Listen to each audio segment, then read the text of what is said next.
नमस्कार. आज आपण एक विशेष वनस्पती संबंधी माहिती घेणार आहोत. ती म्हणजे ग्लोरिओजा सुपरबा.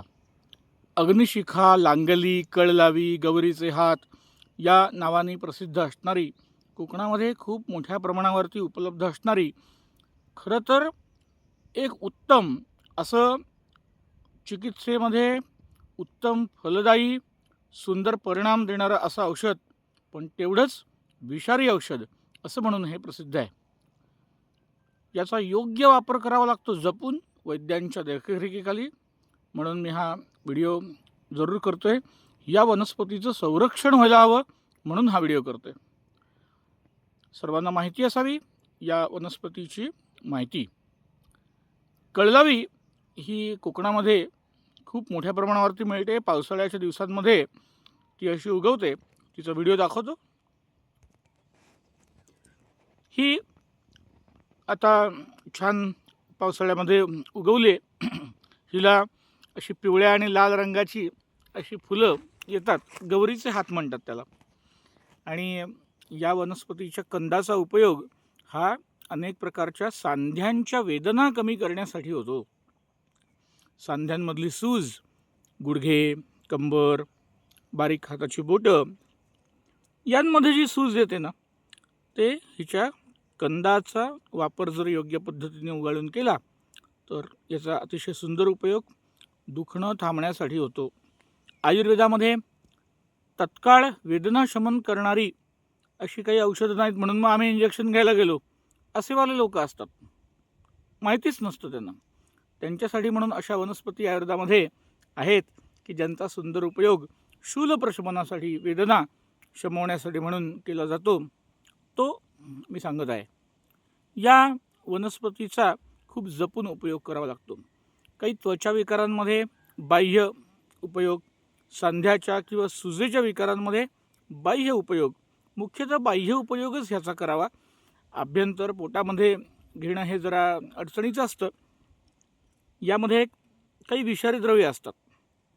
कोल्चिसिन, ग्लोरिओसिन, सुपरबिन असे विषद्रव्य यामध्ये असल्यामुळे ते अनेक वेळेला पोटामध्ये जर समजा हे घेतलं गेलं तर उलट्या, जुलाब, मूत्रपिंडांना त्रास होणे, गंभीर विकार आणि अगदी साक्षात मृत्यूही ओढवू शकतो एवढी ही ताकदवान वनस्पती आहे.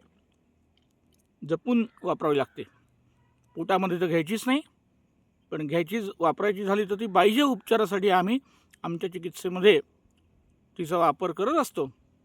आणि खूप अल्पमात्रेमध्ये सुद्धा लेप लावून दुखणं ती सुंदर कमी करते. या ॲलोपॅथिक कंपन्या थायोकोल्चिसिन असलेली काही कॅप्सूल्स या ॲलोपॅथिक कंपन्या दुखीच्या विकारांमध्ये त्यातली प्रॉडक्ट्स विकत असतात. आणि खूप मोठ्या प्रमाणावरती या वनस्पतीचा या औषधी कंपन्या अक्षरशः ओरबाडून ही वनस्पती घेऊन जातात आणि तिचं संरक्षण करणं गरजेचं आहे. नवीन लागवड तर नाहीच, पण केवळ ते कोल्चिसिन काढण्यासाठी आणि पेनकिलर बनवण्यासाठी म्हणून तिचा उपयोग करतात. आणि ते प्रिस्क्राईब ड्रग लोक जाऊन घेतात पेनकिलर म्हणून. तर ते एकतर पोटामध्ये घेण्यासाठी अतिशय डेंजरस आहे. अशी वेदनाशामक द्रव्य पोटामध्ये घेणं शरीराला त्रासदायक आहे. तर त्याचा सुंदर असा योग्य पद्धतीने वैद्यांचं मार्गदर्शन घेतलं तर बाह्य उपचाराने सुद्धा सुंदर परिणाम पाहायला मिळतात. तेव्हा जरूर ही माहिती नक्कीच कोणाला तरी उपयोगी पडेल आणि तिचे जे चांगले परिणाम आहेत ते आपण समजून घेऊन त्या वनस्पतींचा खुबीने चिकित्सेमध्ये वापर केला पाहिजे, यासाठीची ही माहिती.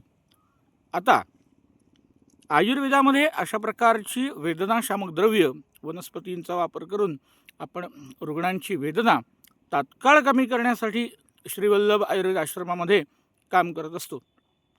अनेक लोकांना तीव्र गुडघेदुखी, तीव्र सांधेदुखी, कंबरदुखी असे त्रास होत असतात.